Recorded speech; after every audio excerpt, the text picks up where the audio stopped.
Welcome back, guys, and today we're gonna be trying Kratz 90%. Let's crack this open and give it a try. Hopefully it's Kratzily delicious.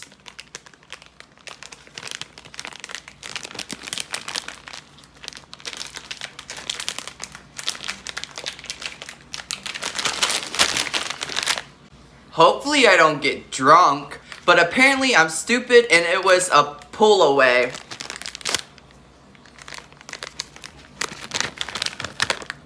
Kinda smells like garlicky. Let's give some to the cameraman.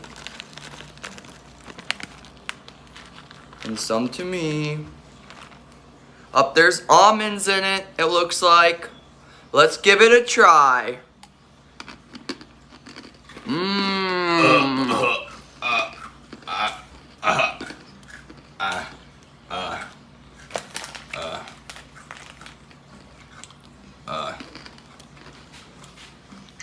These are crunchy, salty, kinda taste like garlic salt, delicious, and bussin'.